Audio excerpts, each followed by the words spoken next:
Bonjour et bienvenue dans la vie de Charlie Sanson, dans ce numéro 13 qui sera un petit peu exceptionnel. Nous allons revenir sur la commémoration des 80 ans de la libération de Montpellier, du joug des Allemands. Bien sûr, c'était en 1944 et cette commémoration a eu lieu en 2024. Et entre autres, le Midi Libre a invité un certain nombre de témoins pour pouvoir justement rapporter des faits sur cette libération de Montpellier. Charlie Sanson était bien entendu l'un des témoins privilégiés car l'un des rares témoins encore vivants à pouvoir témoigner de cette époque, puis surtout il était presque adulte à cette époque, au moment de la libération il avait 16 ans. Donc c'était vraiment un témoin direct et surtout il a, comme vous le savez, rédigé pendant plusieurs mois toutes ces notes, ces observations sur un petit carnet, un petit carnet où il a noté donc toutes ces observations concernant les événements qui se passaient, les allées et venues des Allemands, les événements avec les résistants, etc. Ce petit carnet, après il l'a oublié, et puis au moment de toutes ces commémorations, il s'est souvenu qu'il avait ce carnet et il s'est dit qu'il fallait en faire quelque chose pour pas qu'il soit perdu, détruit ou volé, sachant que c'est quand même un bout d'histoire. Et c'est ce qui s'est passé, c'est pour ça qu'il a été invité par le Midi Libre, et ensuite il a été aussi invité par la mairie de Montpellier, la ville de Montpellier, lors de la célébration qui s'est jouée quelques semaines plus tard. Donc c'est un numéro exceptionnel parce que pour une fois, ça ne sera pas que du podcast. J'ai réussi à retrouver des archives donc, de ces colloques dans lesquels Charlie Sanson a participé. Donc vous allez pouvoir le voir sur ces colloques. D'ailleurs, on va commencer l'émission directement avec ses interventions au Midi Libre. Et ensuite, on prendra notre interview avec Charlie. Comme ça vous permettra de mieux comprendre, de mieux voir ce à quoi il fait référence par rapport à la vidéo là, sur laquelle on va enchaîner directement. Et puis j'ai aussi retrouvé quelques petites pépites sur Radio France et sur d'autres sites qui sont tous en référence dans la description de la vidéo. Voilà, donc c'est aujourd'hui une vidéo qui s'écoute mais aussi qui se regarde si vous voulez pouvoir retrouver Charlie lors de ces événements, donc en 2024. Allez, je laisse pour le moment la parole à Charlie à Midi Libre, et après le générique, on se retrouve pour notre échange en podcast. Bonne émission, les amis. Charlie Sanson, bonjour. Merci d'être là ce matin. Je voudrais tout simplement qu'on démarre par votre témoignage, votre récit. 1944, c'est le début de la libération. Quel souvenir vous en gardez ? J'en garde un souvenir très émouvant parce que ça a été quand même pour nous la période clé qui marquait un avant et un après. On avait eu quand même 4 ans d'occupation. J'étais jeune, mais quand même, je m'en souviens et je suivais les événements de très près. Et quand a commencé la période de la libération, parce que ça n'a pas été brusquement, c'était une période qui a duré 2 mois pratiquement. On a d'abord vu que les troupes allemandes, on ne les voyait plus, ils n'étaient plus là. Il en arrivait quelques-uns, ils repartaient, ils revenaient. Et un beau jour, on s'est rendu compte qu'il n'y avait plus personne, plus de ces uniformes verts. Et en revanche, on a vu arriver quelques voitures, des maquis, des avirons. Et ce qui a été intéressant, c'est que ça a duré quand même pendant quelques temps où c'était des va-et-vient. C'était un peu le no man's land.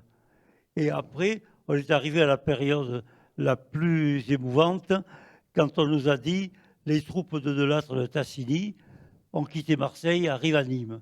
On a dit, ça y est, ça va être là. J'avais 16 ans à cette époque-là. J'avais un petit carnet, que vous l'avez là, et j'avais l'habitude d'écrire tout ce que je ressentais, tout ce que je voyais. Alors, quand on a annoncé que les troupes étaient à Nîmes, je suis allé à côté de l'esplanade, là où il y a le petit zigzag qui vient du faubourg de Nîmes et qui monte comme un petit rempart. Je me suis mis sur le trottoir, il y avait du monde là, bien sûr, et on a attendu. On a attendu pas mal de temps. C'était le crépuscule. C'était le crépuscule. On a attendu que 2 ou 3 camions passent, on ne savait pas trop. Et puis tout d'un coup, ça a été une clameur sur la route qui venait de Nîmes. Et bien sûr, on a dit, il se passe quelque chose. Et dans le crépuscule, on a vu arriver 2 phares de voitures qui ont monté le petit zigzag, qui sont montés vers moi. Et j'étais donc, par rapport à ces voitures, sur leur gauche et sur ma droite là, sur le trottoir. Et curieusement, coïncidence, cette voiture, qui était une Jeep, mais je ne l'avais jamais vue, bien sûr, cette Jeep s'est arrêtée juste devant moi.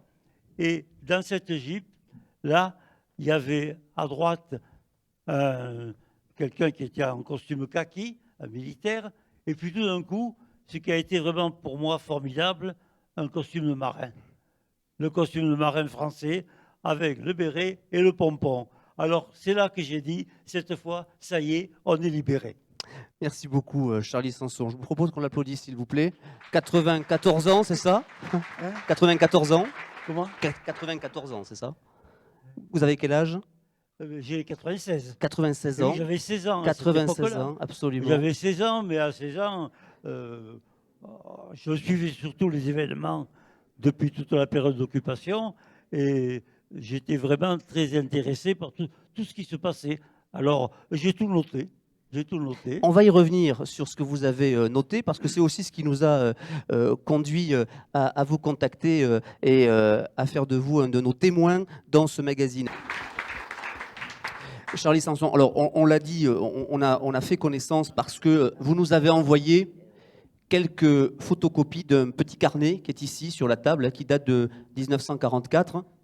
Qu'on retrouvera dans ce magazine. Vous avez écrit tous les jours C'est-à-dire, oui, j'avais l'habitude, à cet âge-là, je commençais à écrire, à aimer des poèmes, des trucs comme ça. Et quand j'avais une idée, je le marquais sur un petit carnet dont on pouvait tâcher les feuilles, les petits carnets Rhodia, là. Et quand est arrivé le moment où on a vu que les Allemands ne se faisaient plus voir dans la ville, j'ai pensé que là, ce serait intéressant de tout noter parce qu'on approchait d'une période importante. Et j'ai acheté un petit agenda de 1944, donc, et j'ai dit là, chaque jour, je pourrais, avec la date, marquer ce qui se passe. Je croyais qu'il y a par page, il y a à peu près 2 jours, mais finalement, il me fallait 3 pages pour un jour. Donc après, j'ai noté, et pratiquement, j'ai commencé à noter au début du mois de juillet, et j'ai terminé quand les troupes françaises sont arrivées, c'est-à-dire le 31 août. Qu'est-ce que, vous le disiez tout à l'heure en nous racontant vos premiers souvenirs, qu'est-ce que ça a provoqué dans la ville? La libération, l'espoir, il y a forcément un peu de sidération, il y a aussi forcément des incertitudes, on le dit dans les différents témoignages. Oui, c'est-à-dire que moi j'étais un témoin tout à fait en dehors des événements, à 16 ans, et bien sûr c'était trop jeune. Vous aviez un peu résisté, dites-vous, dans notre interview, vous aviez participé à quelques actes de résistance pendant la guerre? Non, de résistance, non, parce que c'était trop jeune. C'était trop jeune, à 16 ans. J'avais 16 ans en 1944, j'ai eu 16 ans au mois de juillet, au mois d'avril, donc à 15 ans, 14 ans, on est plutôt témoin. Mais j'étais un témoin très attentif. Et j'ai noté beaucoup de choses de toute cette période-là. Et ce qui est important, c'est de voir que vraiment, il y a eu la libération, mais toute la période qui est avant est importante parce que ça a tout préparé. Ça a tout préparé. Et quand il y a eu la libération, ça a été une période délicate parce qu'il y avait un côté qu'on pourrait maintenant prendre avec un certain humour. Par exemple, quand les Allemands, on nous disait « ça y est, ils sont partis, il n'y a plus d'Allemands », on voyait pas mal dans les rues de drapeaux français aux fenêtres. Puis on dit « attention, il y a une colonne allemande qui revient ». C'est la rumeur, c'était des rumeurs. Évidemment, les drapeaux disparaissaient. Et ça a fait ça pendant quelques temps.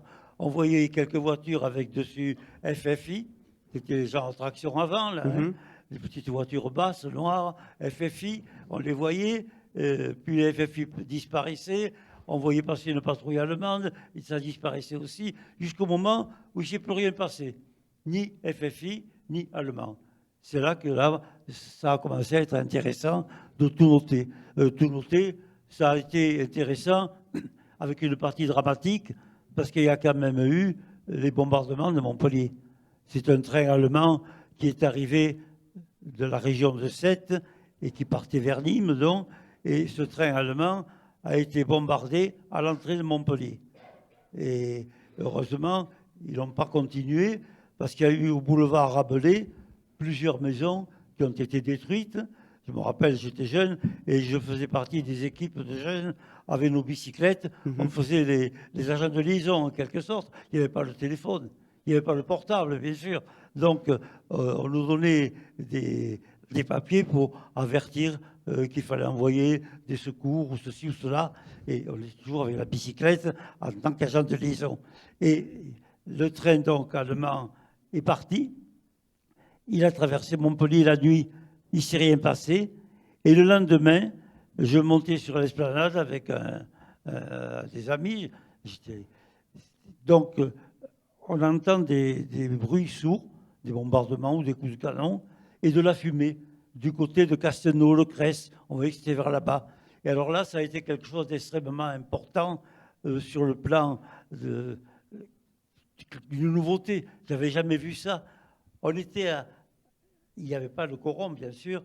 Il y avait toute la balustrade, tout le long de l'esplanade. Et avec deux amis de mon âge, un peu inconscients, hein, on s'appuyait là, on regardait. C'est curieux, quoi. Et on voyait passer des avions à double fuselage, avec la cocarde bleu, blanc, rouge, et les couleurs étaient inversées. On a compris que c'était des avions des Anglais.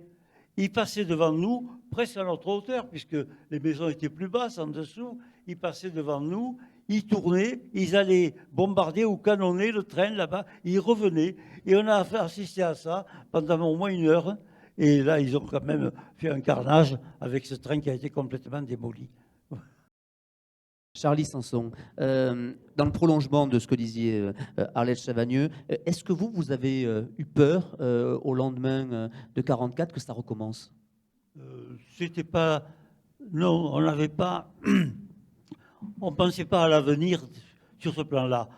On pensait au passé qu'on avait vécu et à cette transformation qui était complète, tout changé. Et on avait vécu dans une période où on se méfiait de tout le monde. Pendant l'occupation, pour un gamin de 12, 13, 14, 15 et puis 16 ans, on lui disait surtout ne parle pas, ne dis pas. Il fallait être muet. Les oreilles nous entendaient partout. Et j'ai eu la confirmation à la Libération quand on a vu arriver les troupes françaises.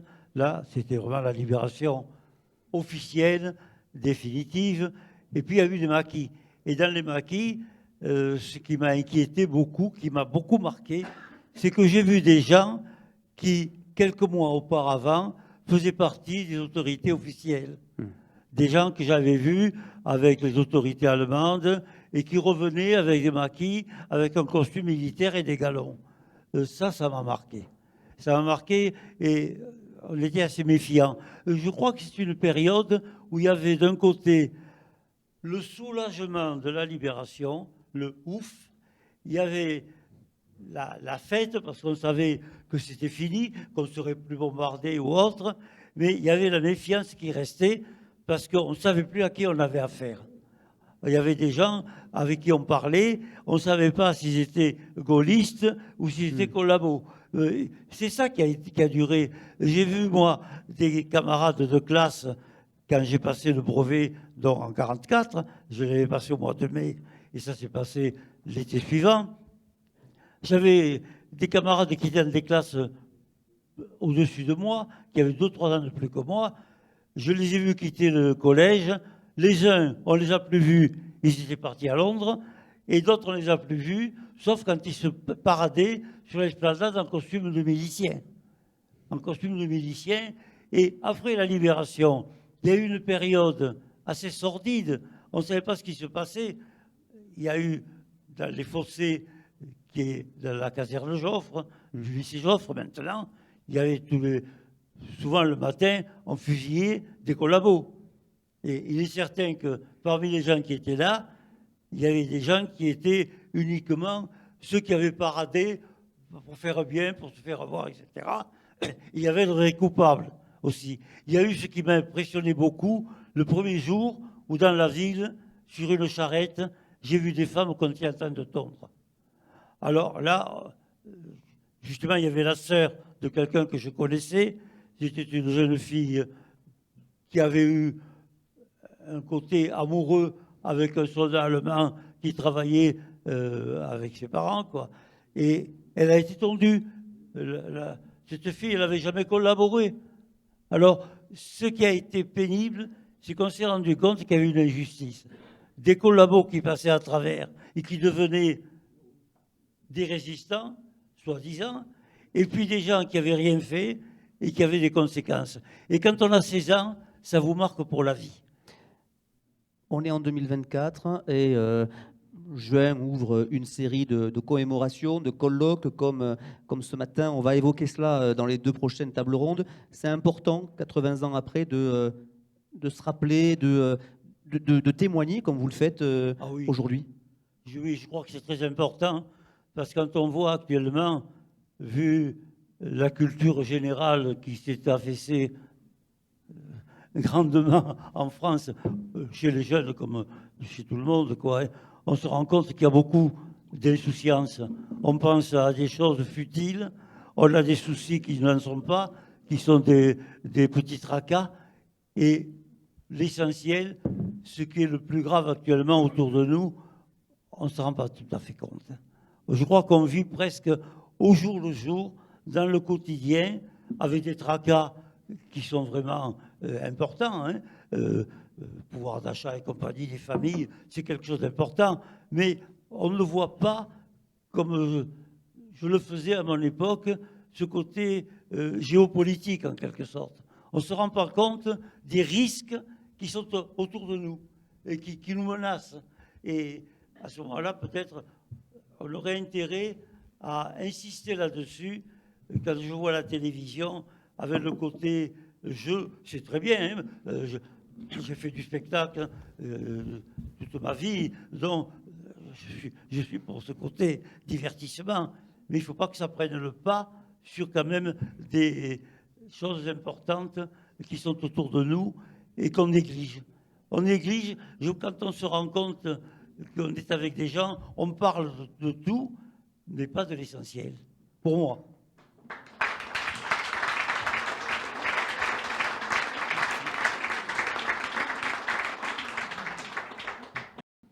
Merci beaucoup. Je vais revenir vers vous, Charlie. Avant de vous laisser la parole, Arlette, il y a un message que vous avez envie de faire passer à une nouvelle génération qui, alors vous l'avez dit, est peut-être un peu éloignée des sujets qu'on évoque encore aujourd'hui. Et encore, hier matin, on recevait de très nombreux jeunes qui venaient, qui recevaient un prix autour des journaux lycéens et des radios lycéennes. Donc il y avait une conscience qu'il fallait porter la liberté d'expression. Vous auriez envie de dire quoi à cette génération-là? Je crois qu'actuellement, il y a beaucoup de jeunes quand même qui sont conscients de ce qui se passe, mais on a l'impression que souvent, ça se discute en vase clos un peu. Il est difficile de rendre vraiment conscient l'ensemble de la jeunesse et même des adultes. Alors le message à faire passer, c'est qu'il faudrait peut-être que les médias, dont vous êtes bien placés, les médias, et surtout les médias qui nous envahissent à domicile tout le temps, et des messages un peu plus plus réalistes.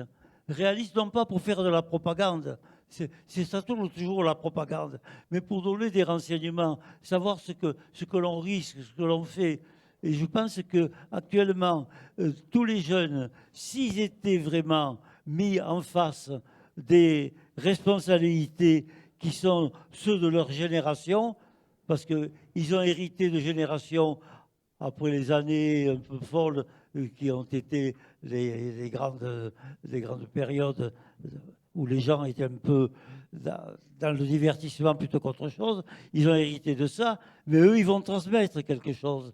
Et je pense que c'est maintenant le moment où il faut qu'on arrive à prendre conscience des réalités et non pas des propagandes. Il ne s'agit pas de ceci, de cela, pour l'un contre l'autre, etc.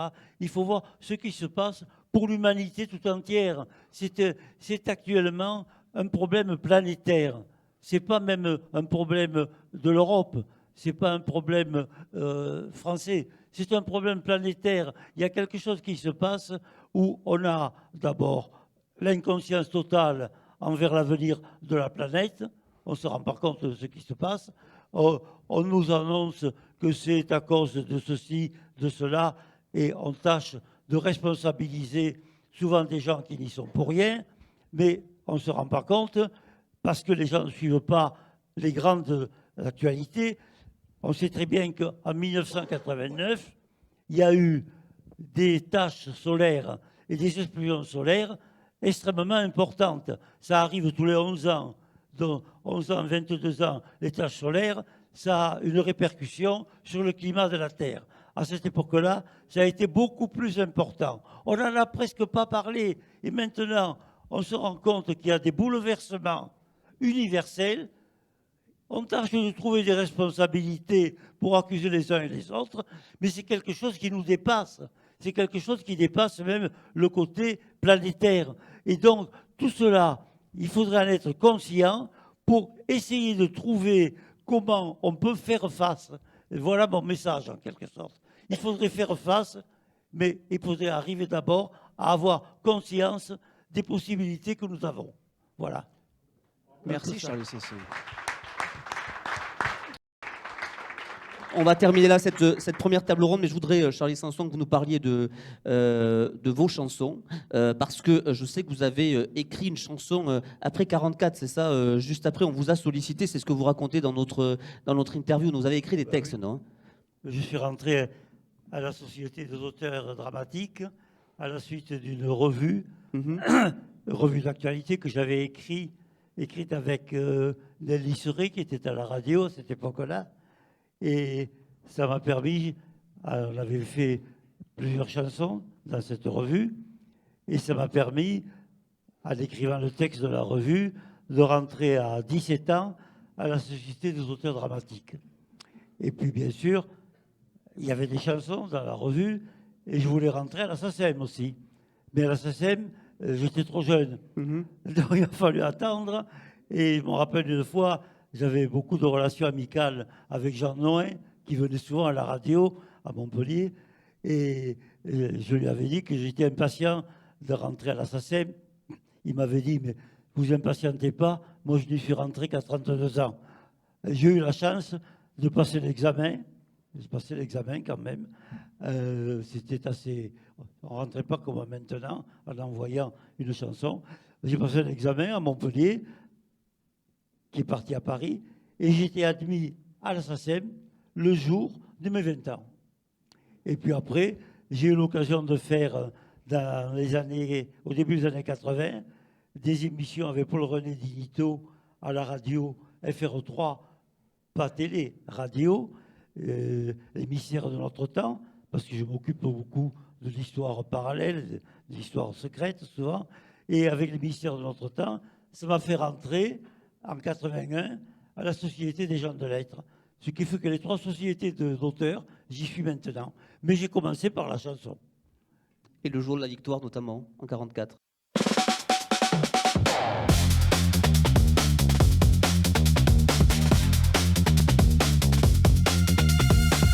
Bonjour et bienvenue dans La vie de Charlie, l'émission où on parcourt la vie tumultueuse, mouvementée et très riche de Charlie Sanson. Bonjour Charlie.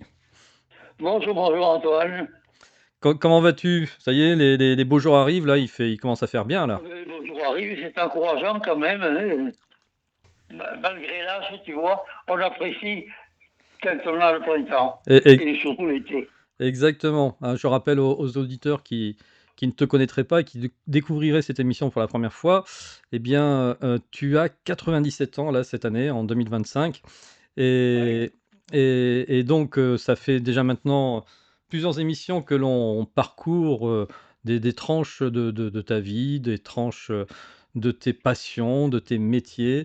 Et on voulait revenir sur un épisode que l'on a d'ailleurs déjà évoqué dans les toutes premières émissions, qui est l'épisode de la libération, bien la libération historique de Montpellier en, Oui. suite à la fin de la Seconde Guerre mondiale.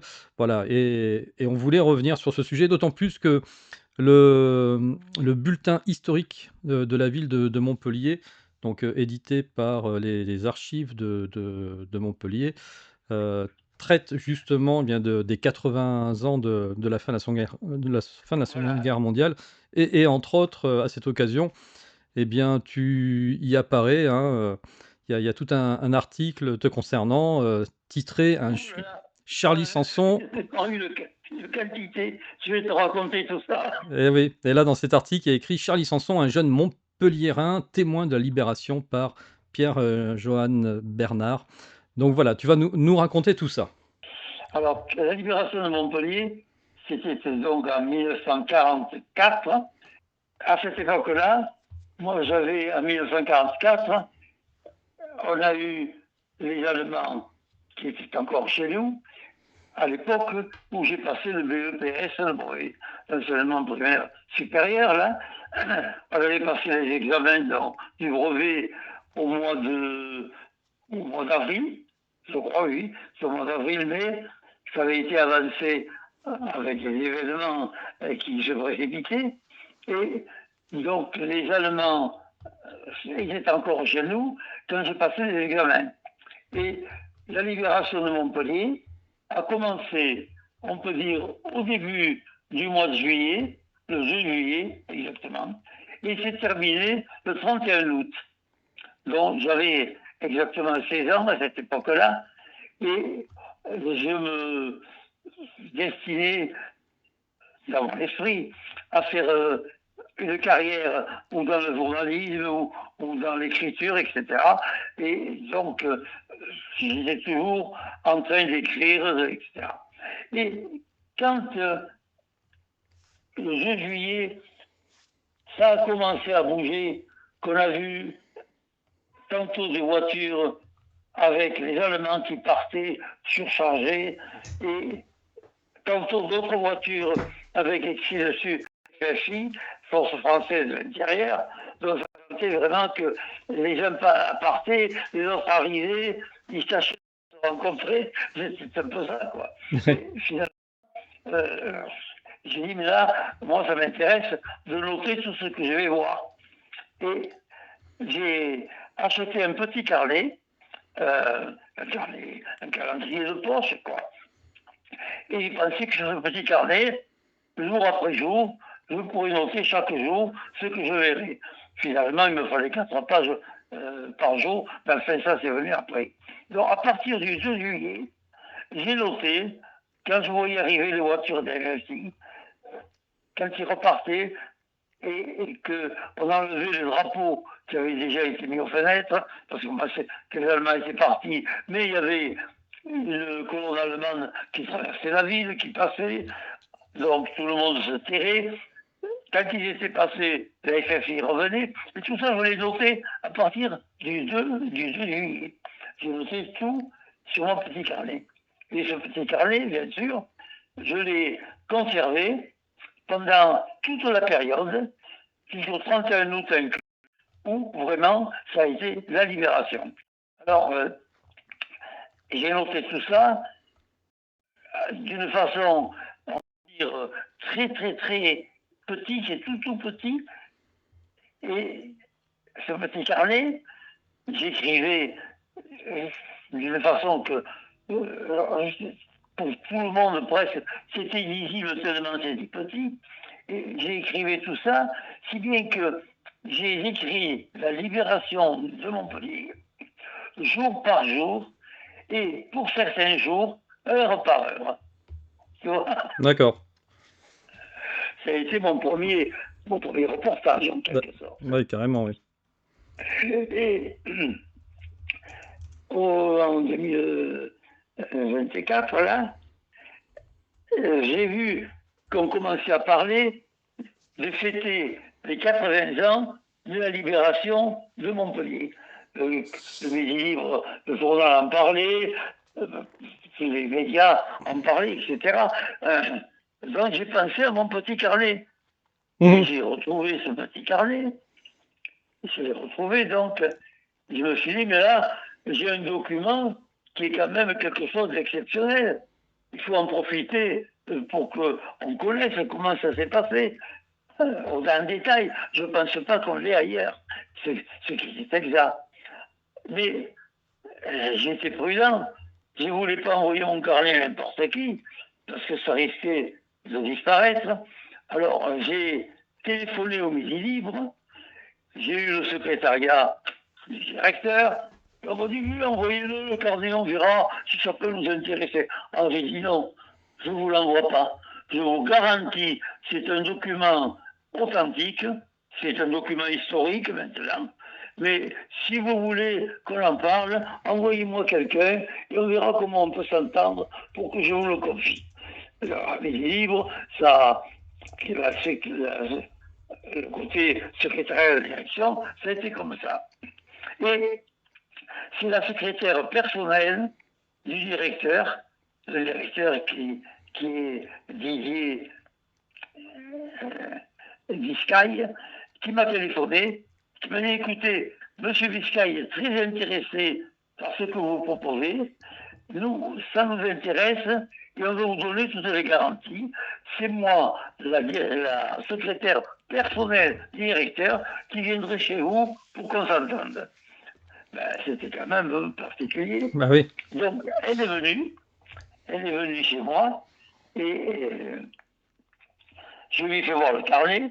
Bien sûr, elle a vu l'authenticité et le côté vraiment exceptionnel que ça représentait. Et elle m'a donné toutes les garanties avec son nom, son adresse, un papier signé, comme quoi ce carnet, je le lui prêtais et qu'elle s'engageait à le conserver, à me le rendre pour le faire voir au directeur si ça pouvait faire quelque chose. Donc mon carnet, je l'ai prêté à Midi Libre et peu de temps après, c'est la direction des Midi Libre, dont Didier Viscaille, qui m'a téléphoné en me disant que ce carnet était intéressant et qu'ils étaient disposés à faire quelque chose autour de mon texte. Et tout a démarré comme ça. Mhm. Alors, les Midi Libres, tout ça, ça s'est passé l'année dernière, donc au mois de mars-avril, quoi. Oui, Et le Midi Libre avait prévu de faire un grand colloque pour la libération de Montpellier le 1er juin. Et le directeur du Midi Libre, donc le grand patron, Viscaille, me dit, écoutez, moi, vous serez le seul témoin vivant de la libération de Montpellier. Et je voudrais que vous veniez participer avec votre carnet à notre colloque. Donc, moi, ça ne me déplaisait pas du tout, au contraire. Et je demande à des amis de m'accompagner. Dans ma famille, il n'y avait personne. Donc, c'était un ami, qui d'ailleurs a une radio dans les Pyrénées, qui était un champion d'aïkido, avec sa compagne, qui me dit, mais moi, si tu veux, nous venons et on t'amènera. Alors, il a fallu faire toute une série de démarches en accord avec le livre, parce que actuellement, avec ce qui se passe, pour entrer dans un journal important, une voiture, il fallait donner le numéro, etc., etc. Enfin, on a mis tout en place, si bien que le 1er juin, le colloque devant démarrer à 9h30, sur la recommandation du directeur du Midi Libre, il fallait que je sois sur place avant 9h. C'était le samedi 1er juin. le samedi 1er juin, vers 8h30, 9h moins le quart, avec mes amis, on arrive, on avait donné le numéro de la voiture, toutes les garanties, donc on est rentré, on a pu aller jusqu'à l'entrée du Midi Libre, parce que moi, je suis quand même avec tous les problèmes d'arthrose, je marche avec un déambulateur, ou une cale encore à ce moment-là. Et on est rentré, quelqu'un a guidé notre ami pour garer sa voiture, et on m'a dit, à ce moment-là, m'a fait aller au bas d'un escalier, il y avait à côté une rampe pour monter quelques marches dans la salle où allait se tenir le colloque. Et là, il y a un monsieur très aimable, très gentil, qui m'a pris en charge et qui m'a dit venez avec moi, je vais vous guider. Et comme je marchais mal, il m'a guidé. On m'a monté ensemble, il m'a amené à la salle. Quand mes amis sont arrivés, mon ami Julien l'a vu et je lui ai demandé où j'étais. Il l'a pris pour quelqu'un, un employé de Midi Libre. Finalement, c'était le grand patron. C'était Bescaille lui-même qui nous avait reçus. Et on est rentré dans la salle où il y avait un podium, très bien décoré, très beau. Et sur ce podium, il y avait des chaises. Et il y avait, dans la salle, on attendait à peu près 300 invités. Dans ces invités, il y avait le préfet, il y avait le maire, et il y avait la secrétaire d'État aux anciens combattants, la ministre, qui est d'ailleurs de la région. Et donc, on m'a aidé à monter sur l'estrade, et j'étais au premier rang, parce que Michel, il m'a dit, voilà, le problème, c'est que on a des témoins de la libération de Montpellier, mais pas des témoins directs.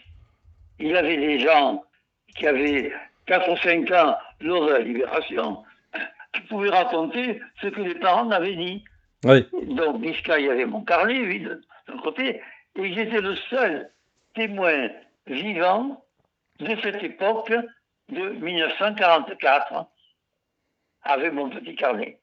Donc, j'étais à côté du directeur du Libre, et il y avait là les témoins de Nîmes, de la région, qui, eux, avaient 3, 4 ans, 5 ans au moment de la libération. Automatiquement, ils ont raconté que ce que leur avaient dit leurs parents. J'étais le seul témoin, vraiment. Et les autres personnes qui animaient le colloque, c'était des professeurs d'histoire, des historiens, non connus qui étaient descendus de Paris pour participer à ce colloque du Midi Libre. Donc il y avait 5 ou 6 historiens, il y avait des professeurs d'histoire, etc. Et moi au milieu, avec mon petit carnet à côté de Biscay qui faisait la présentation. J'ai le film de tout ça. J'ai le film parce que celui qui m'a accompagné avait porté caméra et tout le reportage de témoins, ce que le directeur du livre me demandait, etc. Et j'ai raconté vraiment toute l'histoire qui était sur mon carnet. Biscay m'a posé de nombreuses questions. On a beaucoup parlé des choses personnelles que j'avais vues, qui étaient dans le carnet, mais qu'il aimait entendre dire directement.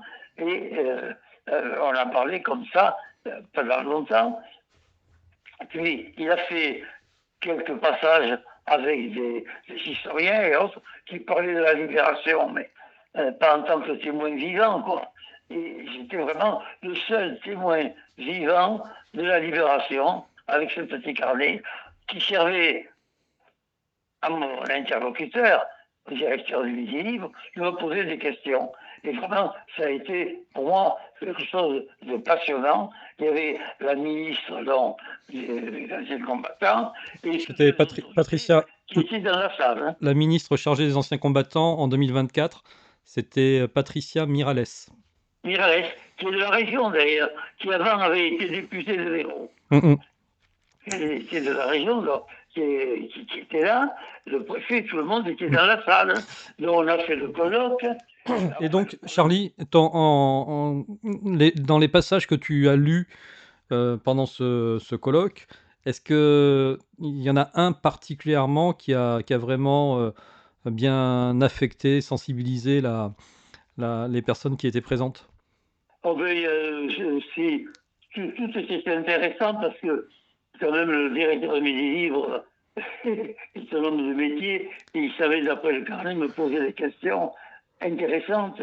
Mais quand on avait fini et qu'on allait descendre dans la salle, il m'a dit tout à fait à côté de votre petit carnet, je voudrais vous poser une question.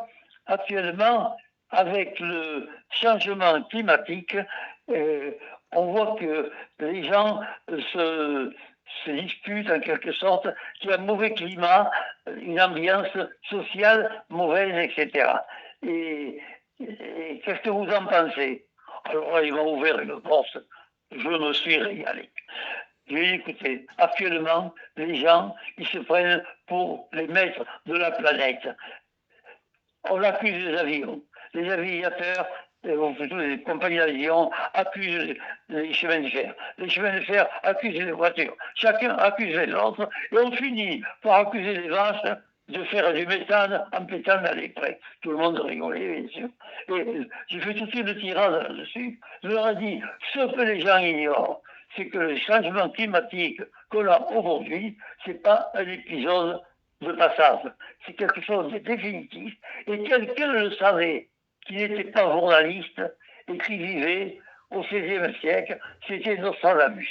Et je leur ai cité des phrases de Nostradamus qui annonçaient que 1989, 6 mois, apparaîtrait le grand roi des frayeurs et que tout le climat changerait définitivement.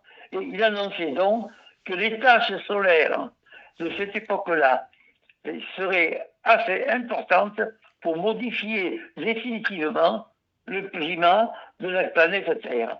Je leur ai dit tout ça, donc, et je leur ai dit, vous voyez, actuellement, on se dispute, on arrive à accuser les vaches, et Nostradamus, il y a plusieurs siècles, savait très bien que le seul responsable, c'était le Soleil, et que notre changement n'est pas provisoire, mais c'est un bouleversement définitif du climat de la Terre.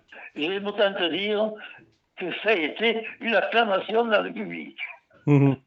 Ah oui. Ça a été assez marrant. Donc, on a fini le colloque, et après le colloque, on est descendu de l'estrade. Enfin, on m'a descendu parce que pour descendre l'escalier, je ne pouvais pas. Mmh. On a descendu, et je me suis retrouvé avec tous les gens qui étaient là. C'est dommage que je n'ai pas Internet pour te passer des vidéos. À un moment, on m'a filmé en train de discuter de façon très étendue avec le préfet de l'Hérault. On m'a présenté au maire de Montpellier, qui en a profité pour me dire que moi je fais la commémoration. Le 1er septembre, je voudrais que vous veniez animer la réception que je ferai à la mairie. J'ai rencontré ça après. Donc, j'ai parlé avec tout le monde et finalement, j'ai parlé avec la ministre, Morales. Et elle me dit, mais quand vous étiez à 16 ans à écrire ce carnet, on m'a dit, alors je sais que c'était le maire qui avait vendu la mèche, on m'a dit que vous faisiez des chansons. Et j'ai dit, oui, bon, j'ai fait des chansons très jeunes, et à 16 ans, j'étais en plein boom pour ça. Je faisais des chansons, ça m'intéressait, c'était un peu mon projet d'avenir. Elle me dit, ces chansons, vous vous en souvenez? Oui, bien sûr, quelques-unes, évidemment, et vous pourriez m'en chanter une. Et je dis, écoutez, là, quand même, elle me dit, si, attrapez-la, et là, me voilà, appuyé sur ma canne, en tête à tête avec la ministre, et lui chantant ma chanson. Cette chanson, c'est la chanson J'ai retrouvé le petit Val. Et mon ami qui filmait derrière, bien sûr. Une jour de la victoire, même sa pièce changée, a quitté les cliches illusoires, on se sent le cœur léger, la ville a pris son air de fête, on danse dans chaque quartier, je crois que le mien est en tête, on entend des airs familiers. J'ai retrouvé le festival où la danse des ponts de Mireille jouait un rythme sans égal, allumant la voix qui s'éveille parmi les couples enlacés. J'ai retrouvé ma brouette, tous les plaisirs du passé sont revenus dans cette fête. À tourner, à valser, allons les fillettes, aucun ne s'arrête. À tourner, à valser, le petit bal j'ai retrouvé pendant ces années de tristesse. Nous rendons on souffert le cœur en détresse, en mort de pays lointains. Chacun y pense et les respecte, et nous attendions leur retour. Je crois que c'est encore fête, ils sont revenus. On a commencé une souscription nationale. Ils sont revenus pour la petit bar qui les attendait sur leur place. Dans un bonheur sans égard, en ce jour leur peine s'efface. Ils ont retrouvé leur maman, leurs amis, toute leur famille. Ils ont retrouvé en dansant leur belle petite fille gentille. À tourner, à valser, allons les fillettes, aucun ne s'arrête. À tourner, à valser, le petit bal, nous l'avons retrouvé. Et après ça, Miralles m'a demandé le petit carnet, on en a parlé tous les deux, etc. Et j'ai les quantités de photos, de films de ce petit épisode-là qui est quand même assez curieux. Et donc, la journée s'est terminée comme ça. Et à la suite de ça, il y a eu mon petit carnet qui a fait partie de beaucoup de publications sur Midi Libre, bien sûr. Mais le Midi Libre a édité un livre, vraiment un livre, grand format, un beau livre, très beau, sur la libération du Languedoc, ville par ville.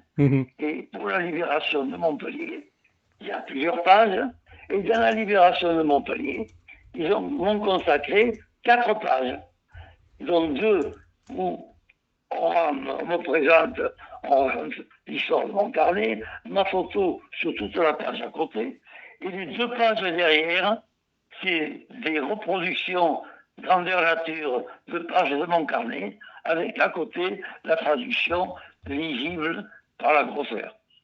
Et là, alors, il y a eu le journal de Montpellier, il y a eu des quantités de choses qui ont fait que mon carnet a été vraiment diffusé un peu partout.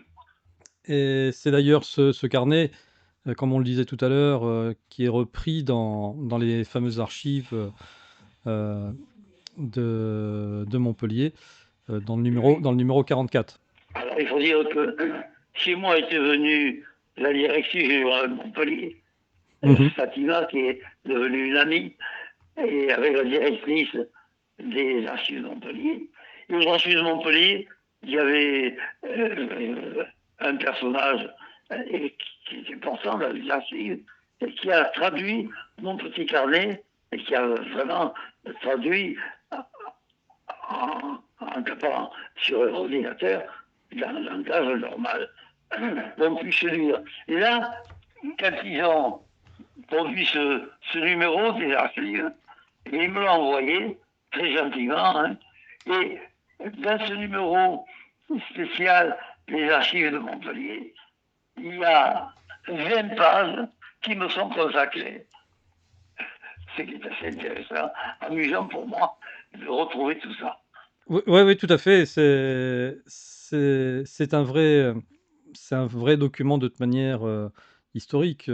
C'est quand même drôle, non, de se dire qu'on a fait un document qui va rester finalement Ah dans oui, l'histoire et que d'autant dans... plus que maintenant, avec la directrice des archives qui est devenue une amie, et puis, comme ce carnet, il y avait longtemps qu'elle voulait l'avoir, elle en avait fait une reproduction en 3D, et finalement, moi, je ne voulais pas le conserver au risque comme le vol, Hum, puisque les gens pouvaient lui accorder plus de valeur que ce que ça a. Alors, avec la directrice des archives, je lui ai confié définitivement le carnet, qui reste théoriquement ma propriété, mais qui reste à la garde des archives de Montpellier, définitivement, tu vois. hum, hum. Et donc, quand ils sont venus chez moi, on a parlé du petit carnet, bien sûr. On a parlé de tout ce qui intéressait l'histoire de la libération de Montpellier. Et puis, il y avait la photographe, le mini-livre qui était là, il était trois, et la photographe, la directrice Fatima du journal de Montpellier, et la directrice des archives. Et on a parlé sérieusement. Et puis moi, au moment de partir, je leur ai dit, écoutez, voilà, on s'est parlé sérieusement. Séparons-nous sur une note amusante d'humour. Et je leur ai dit un de mes monologues, Rosie Ozo, qui vraiment, si tu veux un jour, je te le dirai, tu pourras le publier dans une émission. Hein. Et je leur ai dit ce monologue que j'ai écrit il y a longtemps, qui est très amusant. Mhm. Et je peux te dire que devant moi, j'avais autant la photographe du journal que la directrice du journal de Montpellier, que la directrice des archives. Toutes les trois étaient pliées en deux. Et on a terminé comme ça. C'est qu'à partir de là, on a créé des relations très amicales Mhm. par l'humour, tu vois. Ouais, tout à fait. Oui, là, je viens de retrouver d'ailleurs les deux autres témoins qui ont assisté à ce colloque. Il y avait Colette Russo et Jean-Claude Martin, donc qui finalement Oui. avaient une dizaine d'années de moins que toi au moment de la libération. Et J'ai pas compris. Tu les as retrouvés, hein? oui, j'ai retrouvé le nom des deux autres témoins qui ont participé au colloque du Midi Ah Libre. oui, d'accord. Donc c'était, pour les citer, un Colette Russo et Jean-Claude Martin, voilà, qui devaient donc avoir une dizaine d'années de moins que toi au moment de la libération. Oui, Et bien sûr. c'est ça. Et donc, tu disais aussi que du coup, au mois de septembre, c'est le maire cette fois-ci Voilà. qui t'a Alors, le invité. maire de Montpellier, que la directrice du journal de Montpellier m'avait présenté, je ne le connaissais pas, m'a dit le 1er septembre, je fais les commémorations de la libération de Montpellier. Le matin, avec les autorités, on va voir les différents lieux de la ville qui ont été témoins vraiment de moments historiques. Et puis, nous rentrons à la mairie. Alors, la mairie de Montpellier, entre un bâtiment et un autre qui est au-dessus, il y a comme un genre d'esplanade, complètement comme une terrasse. C'est magnifique, c'est très beau. Il me dit, et là, les gens qui seront venus avec moi, nous rentrons et je fais un buffet où il y aura plusieurs centaines de personnes.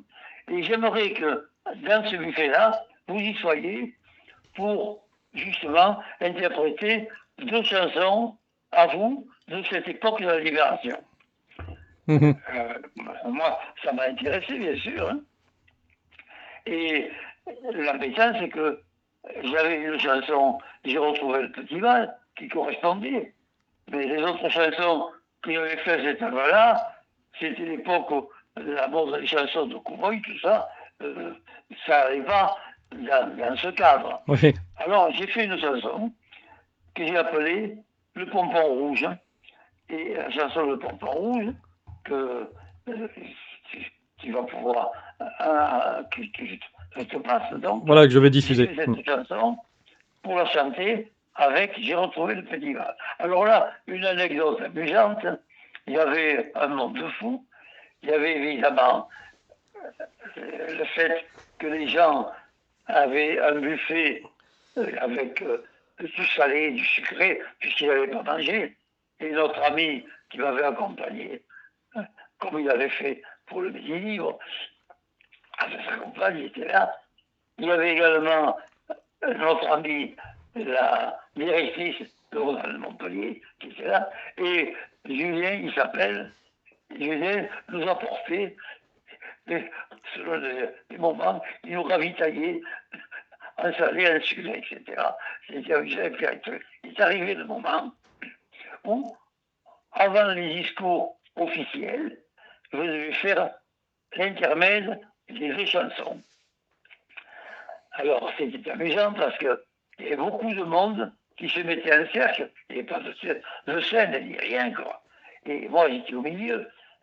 Mais comme j'ai mon arthrose, je ne pouvais pas y aller au milieu tout seul, et c'est mon ami Julien qui m'a amené dans le fauteuil roulant que j'ai amené. Et c'est la première fois de ma vie que j'ai fait un tour de chant en fauteuil roulant, tu vois. Alors, j'ai commencé par chanter J'ai retrouvé le petit mal, donc, qui est une chanson de l'époque, et puis j'ai chanté pour la première fois la chanson que j'avais fait quelques jours avant, Le Pompon Rouge, et avec quelqu'un qui était à côté de moi pour me souffler, parce que je ne la savais presque pas, tu vois.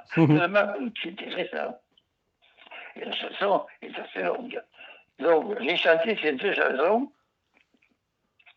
Ça, la chanson du Pompon Rouge se termine d'une façon quand je découvre la voiture qui monte dans l'entrée de Montpellier et qui s'arrête à côté de moi, et je découvre dans la voiture, donc jusque-là on n'avait que les Allemands, et dans cette voiture, je découvre deux uniformes, à droite, pour moi, un uniforme d'un soldat américain, mais c'était peut-être un soldat français avec ces uniformes-là. Et à côté, un marin français avec son pompon rouge.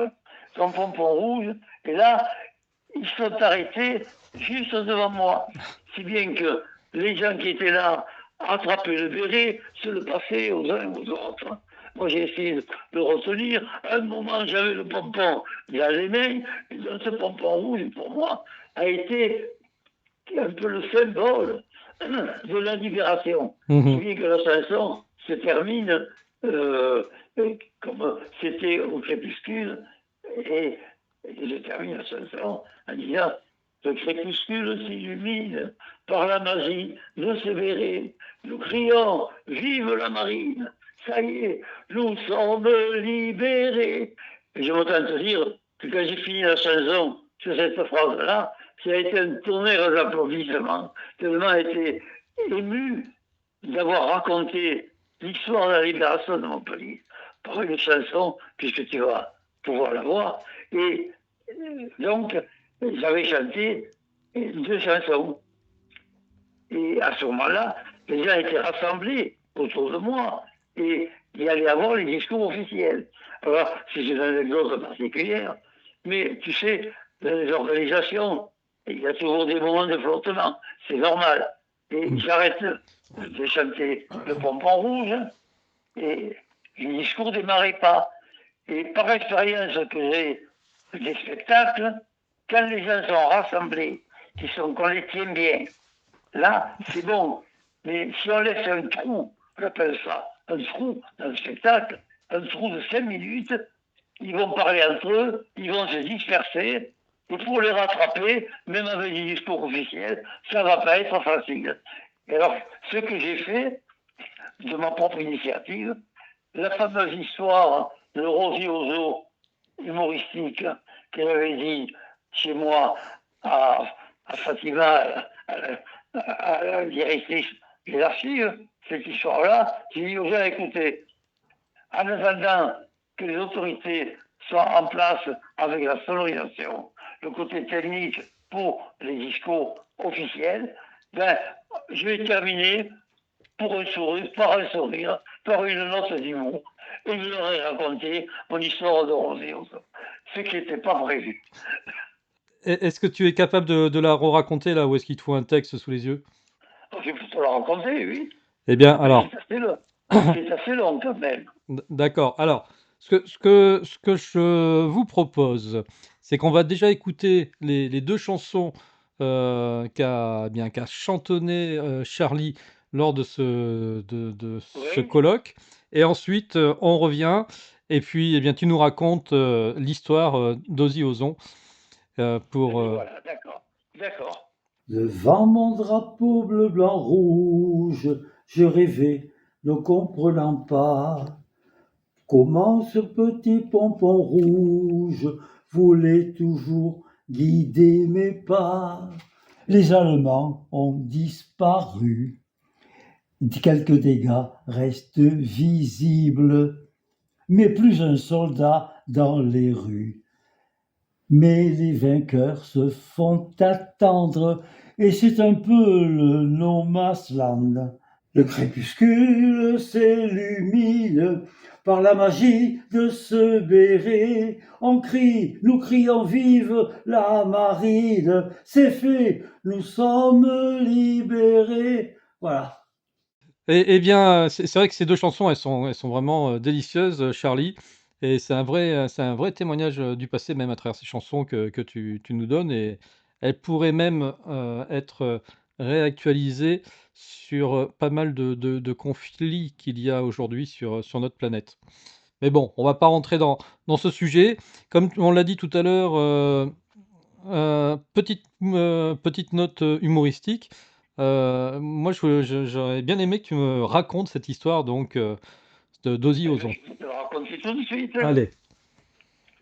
Donc, j'avais raconté, chanté la chanson J'ai retrouvé le petit bal, que j'ai chanté Ouais. à la radio lors de la libération de Montpellier, à Radio Montpellier Languedoc. Et ensuite, j'ai chanté donc le pompon rouge. Et après, donc je leur ai dit qu'on n'allait pas se quitter sur une note sérieuse et que j'avais écrit quelques lignes sur le rire. J'ai écrit quelques lignes sur le rire. Le rire, nous dit-on, est le propre de l'homme et de la femme aussi. Mais on ne le dit pas. Car vous riez, mesdames, pour vous moquer des hommes. Et votre humour grinçant ne nous épargne pas. Et pourtant, nous savons que vous êtes sensibles. Quand parfois un roman prend votre âme pour cible, votre cœur est ému et vous pleurez. Hélas, je vous ai vu pleurer au malheur de Dallas. L'histoire triste, pour vous faire plaisir, voici l'histoire triste qui va vous émouvoir.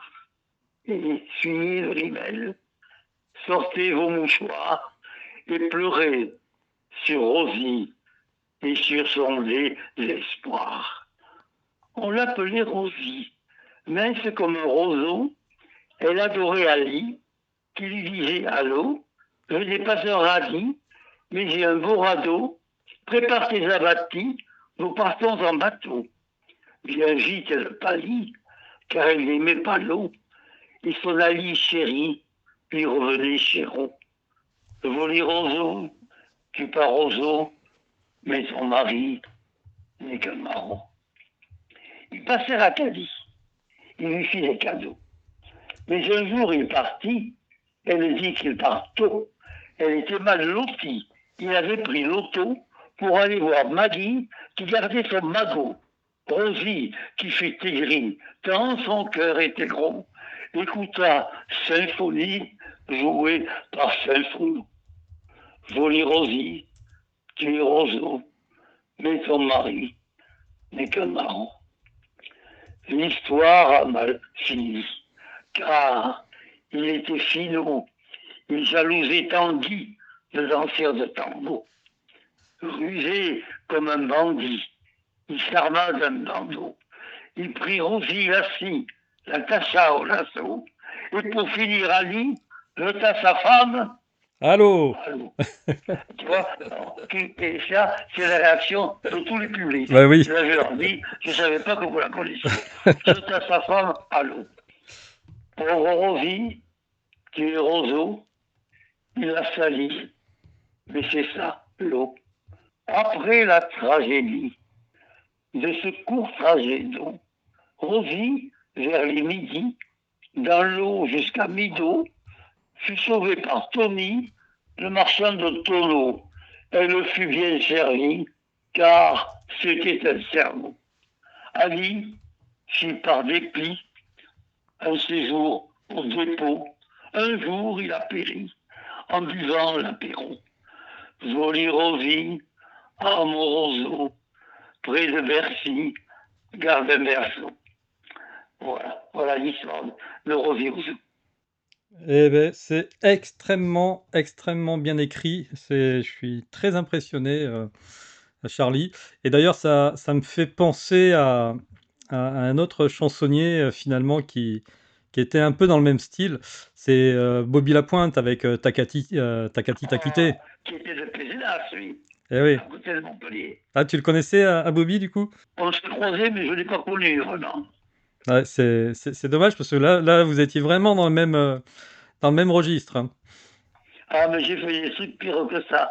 Ça, tu les as regardés. J'adore l'humour, tu sais. Mm. Non, non, non seulement c'est humoristique, mais vraiment c'est extrêmement bien écrit. Et voilà, je vous invite, les amis Mimi, à réécouter ce passage. Vous allez voir, c'est scotchant. Si tu aimes l'humour, j'ai des quantités de textes qu'alors je pourrais t'envoyer carrément. Parce que comme j'ai la gemme là, je ne peux pas te les lire, mais je peux te les envoyer. Hein? Tout à fait. Bah écoute, tu m'en as déjà envoyé, mais effectivement, tu peux m'en renvoyer. Au pire, ce qu'on pourra faire, je pourrai faire la lecture et tu pourras après commenter le texte. On peut faire Voilà, oui, aussi oui. quelque chose comme ça. Alors, Charlie, du coup, cette petite soirée, ou c'était peut-être en journée à la mairie pour la commémoration, elle se termine comment? Eh bien, ça s'est terminé donc par Rosie Ozo, tu vois. Mhm. Et là, évidemment, ça avait été vraiment, les gens avaient beaucoup applaudi. C'était le contexte du jour, quand je leur ai chanté le pompon rouge. Alors, quand j'ai dit Rosie Ozo, on ne le retenait plus, quoi. Bah oui, tu m'étonnes. Un vrai tube. Je te dis, attention, moi je me régalais en n'en retirant aucune vanité. Parce que moi, c'est un plaisir pour moi. Bah, bien sûr. Non, non, mais puis on le sent bien au fur et à mesure de nos entretiens que tu partages toujours avec plaisir, hein. Il n'y a pas de, il y a Ah pas de oui, tout question à là-dessus. fait, tout à fait. Donc, bon, ben ça a été deux beaux événements, effectivement, en 2024, qui ont permis de te remettre un peu dans cette période qui, même si elle était effectivement un peu, même un peu beaucoup noire, une fois qu'on en sort, on se sent comment d'ailleurs quand on a 20 ans, qu'on sort de cette période de conflit? On croit à quoi par rapport à l'avenir? On croit à tout ou tout est possible? C'est-à-dire que moi j'ai eu un gros problème à ce moment-là. Et je venais de passer le BEPS et je voulais, moi, faire une carrière dans l'écriture, journalisme, autre, je ne sais pas. Mais après le BEPS, je voulais passer au lycée pour passer le bac et de là aller à l'université des lettres, à la faculté des lettres à Montpellier. Pour moi, c'était la logique. Mais j'ai eu un inconvénient majeur, c'est que quand j'ai passé le BEPS et que je me destinais après à passer le bac, quand j'ai passé le BEPS, c'était encore l'occupation. Mmh. C'était le gouvernement Pétain, avec les lois de l'État français. Et Quand j'ai voulu, après, rentrer au lycée, il y avait eu la libération. Et il y avait le gouvernement de Gaulle. Et tout était changé. Ah. Si bien que pour rentrer au lycée, dans le chemin que j'avais choisi, les lettres, la section générale, il me fallait faire 2 ans en arrière d'études. Oh.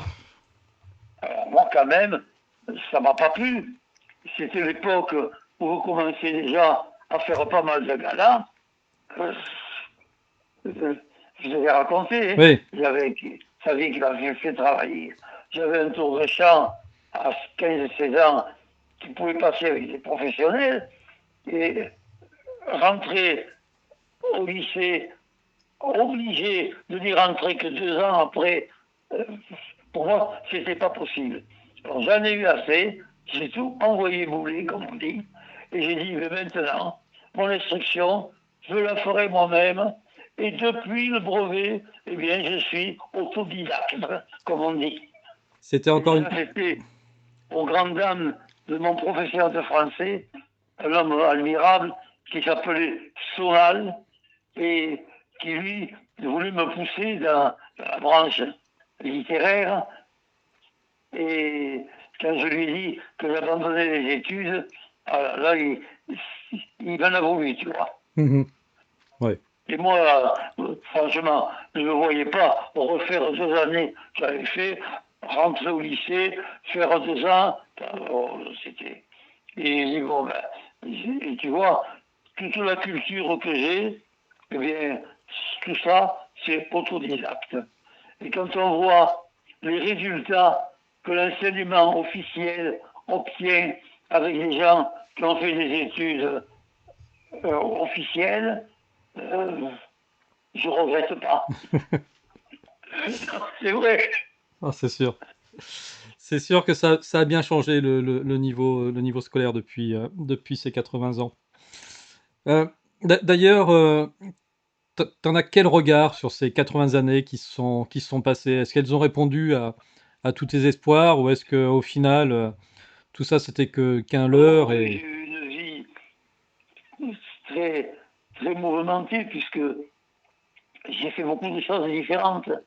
Tu vois, j'ai été à la caisse d'allocation puisque j'étais rentré, je t'ai raconté ça, Oui, oui, oui, tout à fait. pour pas faire le travail obligatoire. J'ai rentré à la caisse de compensation, de la caisse d'allocation. J'ai eu la chance de pouvoir avoir la retraite à 55 ans. J'ai toujours fait du spectacle. J'ai fait du spectacle, j'ai écrit des chansons. Je suis rentré à 17 ans à la Société des auteurs dramatiques. Puis, à 20 ans, j'ai passé le concours. À cette époque-là, c'était pas comme maintenant. Pour rentrer à la SACEM, il ne s'agissait pas d'envoyer une chanson. Il y avait un concours. Ah, d'accord. Je te l'ai raconté, je crois. Ça me dit plus rien, ça. Vas-y, rafraîchis ma mémoire. Eh bien, pour entrer à la SACEM, il fallait avoir 6 chansons éditées et passer un concours. Alors moi, j'avais écrit une revue avec Nelly Serret, qui était à la radio Montpellier, qui était violoniste, auteur, compositeur, dont le compagnon était un gars qui avait des chroniques magnifiques. Et ensemble, on avait écrit une revue d'actualité. On est de la revue. Et cette revue de l'actualité, évidemment, on l'avait écrit ensemble. Et pour que je puisse, moi, rentrer à la Société des auteurs dramatiques, on ne pouvait pas dire que j'avais écrit avec quelqu'un. Alors, on a attribué la moitié des textes à elle, la moitié des textes à moi. D'accord. Ce qui fait que j'ai eu des textes qui duraient plus d'une heure et demie, qui ont été produits, joués, donc, en tournée dans 6 théâtres assez importants. C'était la condition. Et à partir de là, j'ai pu rentrer à la Société des auteurs dramatiques automatiquement. Et j'avais 17 ans.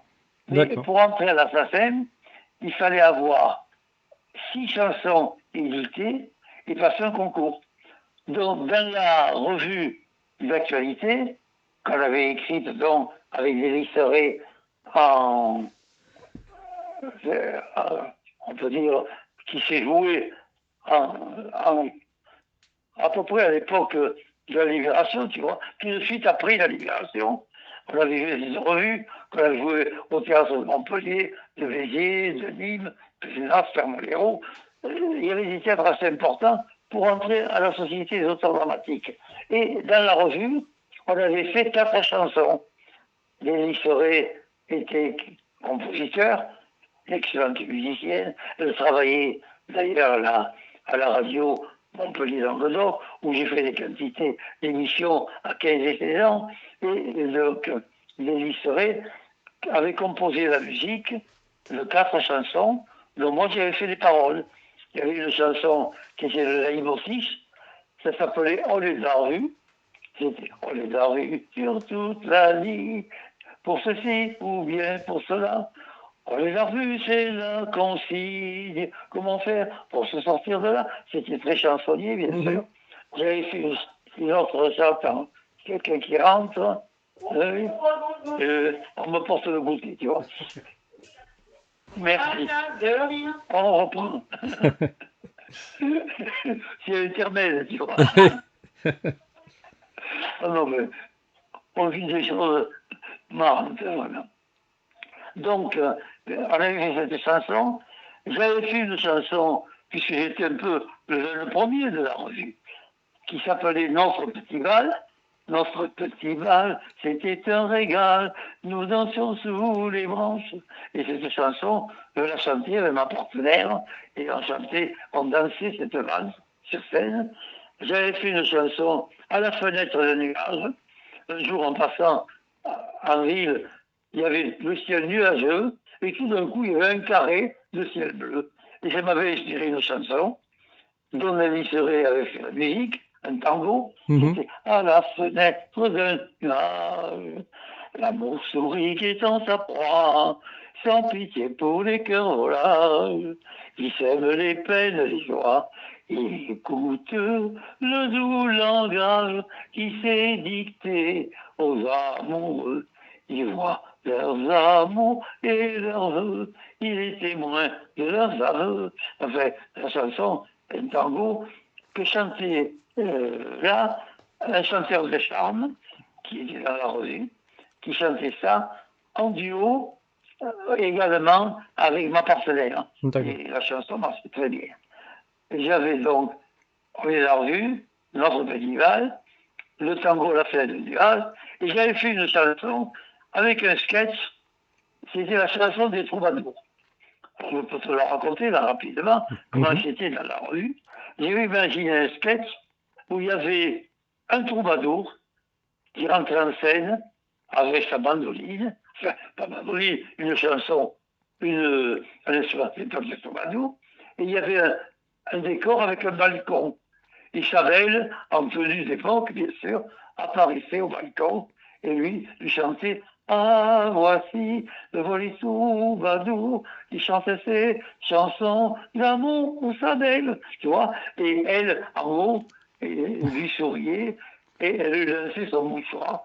Le rideau se fermait, et le rideau se fermait, l'orchestre reprenait le refrain, le rideau s'ouvrait, et là, le même balcon était là, mais en dessous, il y avait une pancarte charcuterie. C'était pendant l'occupation. Et après l'occupation, plutôt.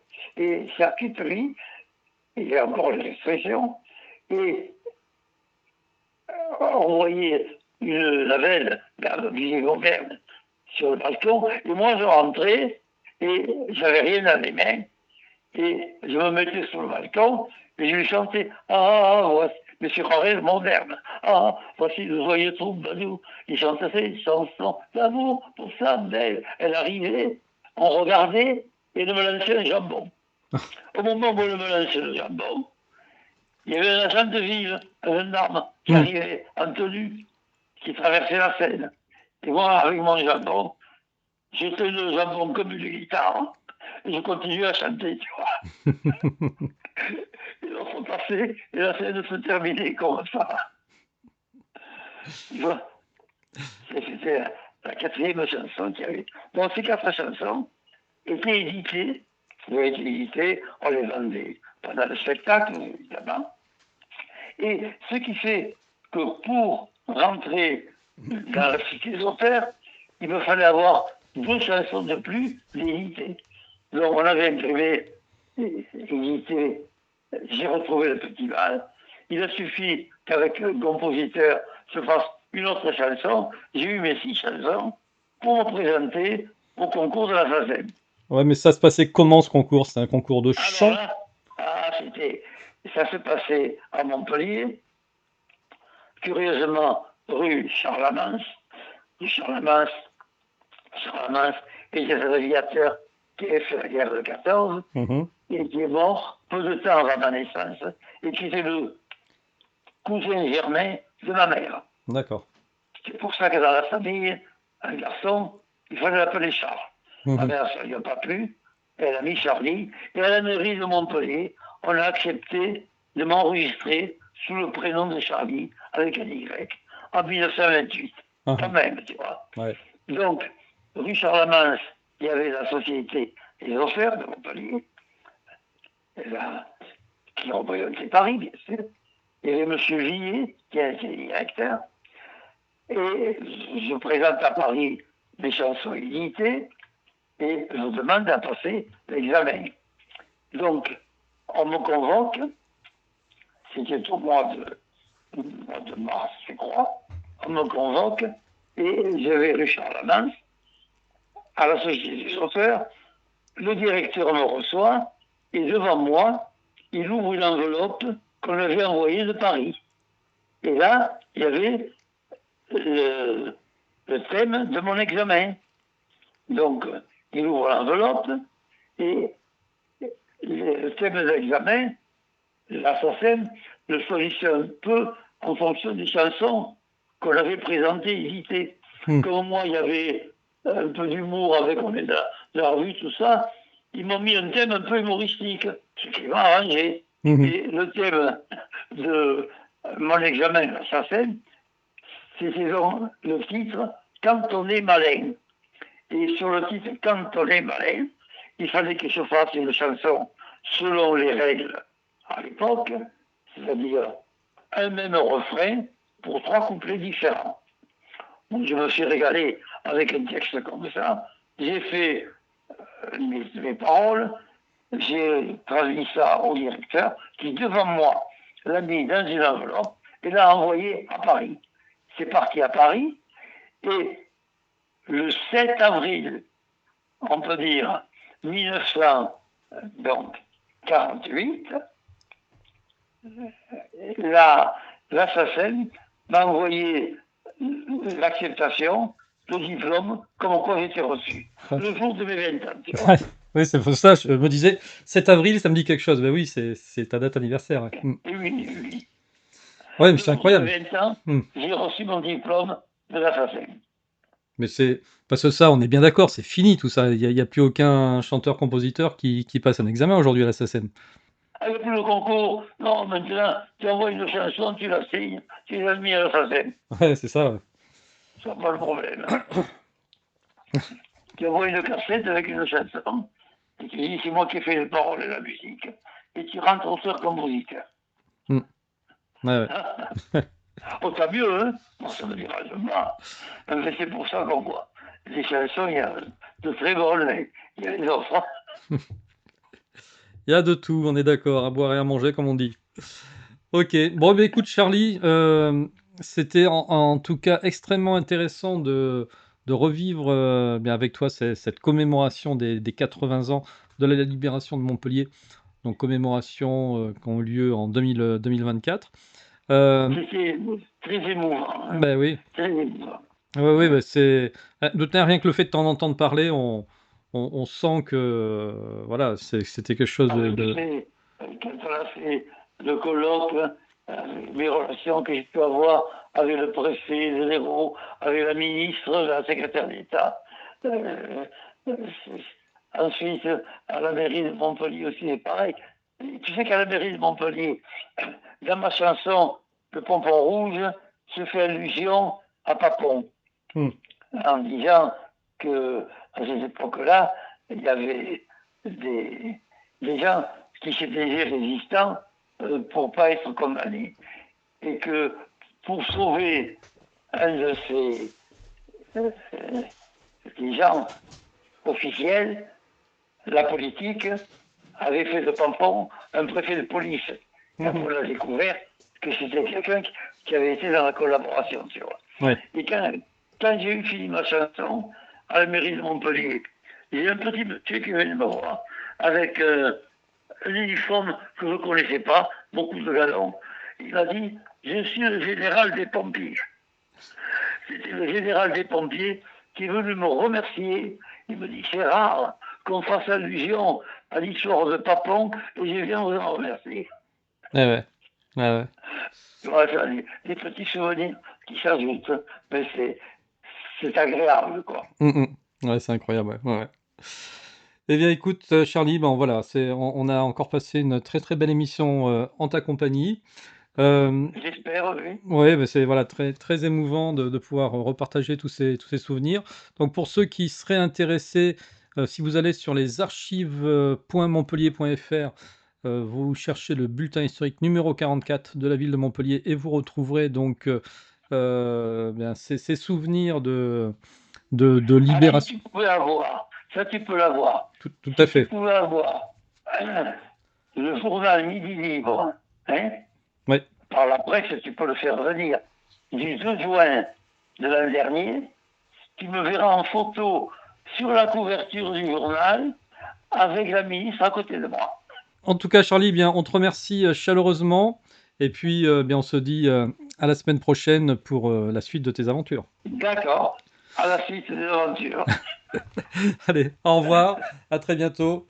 Portez-vous bien tous. À bientôt. Bye bye.